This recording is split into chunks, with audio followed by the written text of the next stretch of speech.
The letter was printed on crisp white paper, folded perfectly, and slipped under the Johnsons' front door like a threat hiding behind formality. On the surface, it looked harmless. The Homeowners Association seal, a polite header. But the moment Denise Johnson unfolded it, she felt the sting. The words weren't just about decorations. They were about her family, her skin, her history. The HOA claimed her yard did not meet community standards. Neighbors pretended not to notice, but everyone knew. This was more than about lights and flags.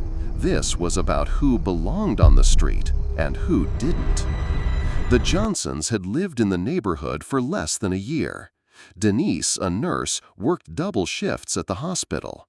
Her husband Marcus, a veteran, spent his evenings tending their small garden. For them, the house was more than property. It was a dream carved out of years of saving, sacrificing, and believing they deserved the same peace as anyone else. When they moved in, Denise decorated their yard with pride.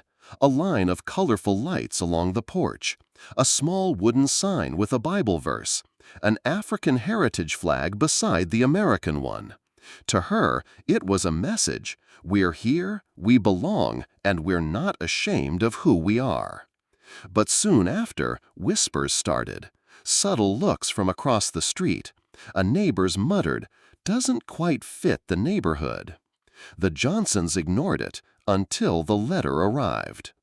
"Remove all non-standard decorations within 10 days," it read, "or face fines and possible legal action." Denise sat at the kitchen table holding the paper, her hands trembling.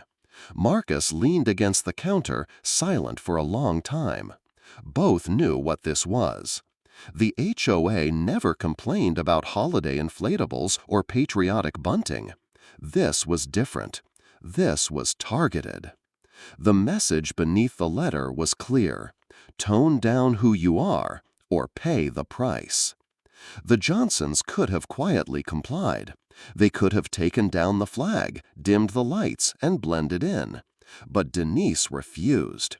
She taped the letter to her fridge and decided that instead of removing decorations, she would add more. The next weekend, Marcus strung even brighter lights across the roofline. Denise placed potted plants in colors representing unity and diversity. A banner reading "Love Lives Here" stretched across the porch railing. The effect was bold. It wasn't just decoration, it was defiance. And the neighborhood noticed. Some residents looked away when walking past. Others shook their heads. At the next HOA meeting, whispers turned into open complaints. "It's tacky. It lowers property values. It doesn't represent us." The HOA president, Richard Mallory, a man who prided himself on keeping the neighborhood respectable, sent a second letter. This one wasn't polite. It threatened daily fines and court action. Denise read it aloud at dinner, her voice breaking with anger. Marcus folded the paper slowly and said, "If they want a fight, we'll give them one." They weren't alone. The Johnsons' next-door neighbor, a retired teacher named Mrs. Alvarez, stopped by with cookies and whispered, "Don't you dare take them down. You inspire me." A young white couple across the street quietly placed a small rainbow flag in their yard in solidarity. But not everyone was supportive. One evening, Marcus came home to find their heritage flag slashed down the middle, lying in the dirt. Denise stood on the porch, tears running down her cheeks. That night, Marcus replaced it with a bigger one. The tension grew thicker. HOA board members held meetings, plotting legal steps. Residents were divided, some secretly admiring the Johnsons' courage, others grumbling about troublemakers. Every letter, every glare, every petty act of vandalism only strengthened Denise's resolve. What started as decorations had become a fight over dignity, and the Johnsons were determined not to bow. The standoff came to a head one humid evening at the monthly HOA meeting. The community center was packed. Folding chairs scraped the tile floor as neighbors filed in, buzzing with anticipation. At the front, Richard Mallory cleared his throat, tapping his papers against the podium. "This meeting," he began, "is to address the ongoing non-compliance of the Johnson family." All eyes turned to Denise and Marcus, seated in the second row. Denise rose slowly, her shoulders squared. The room quieted. She walked to the microphone and held up the HOA's letter. "You call this non-compliance," she said, her voice steady, "but let's call it what it is: discrimination. You've never fined the Smiths for their inflatable Santa. You've never fined the Browns for their 4th of July display.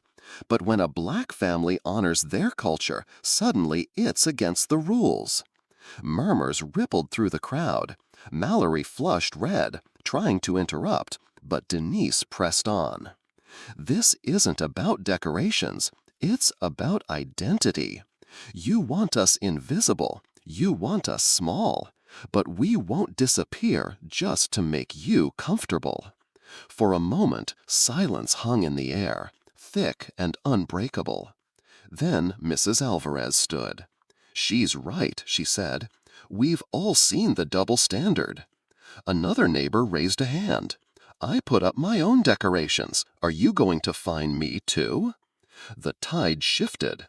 One by one, people spoke, not just about decorations, but about the unspoken racism that had simmered beneath the neighborhood's surface for years. Mallory's control unraveled as voices rose against him. By the end of the meeting, it wasn't the Johnsons on trial. It was the HOA itself. The days that followed marked a transformation. The HOA backed down quietly, too shaken by the community's backlash to pursue fines. But the story didn't end there. Within a week, decorations began appearing across the street. Mrs. Alvarez strung paper lanterns from her porch. The young couple flew a banner reading, "Everyone belongs." A family down the block painted their mailbox in rainbow colors.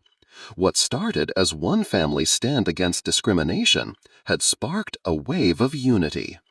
The street that once whispered about the Johnsons now glowed with diversity. Denise stood on her porch one evening, watching as lights twinkle up and down the block. Marcus slipped an arm around her shoulders. For the first time since moving in, she felt the neighborhood wasn't just a place they lived, it was a place that lived with them. The HOA tried to silence them. Instead, the Johnsons' courage gave others a voice. And as the sun set behind rows of glowing houses, one question lingered. If one family stand can inspire a street, what could happen if entire communities refuse to be silent? Racism often hides behind rules, paperwork, and standards. But the Johnsons proved that courage is contagious. When injustice tries to dim your light, will you let it, or will you shine brighter?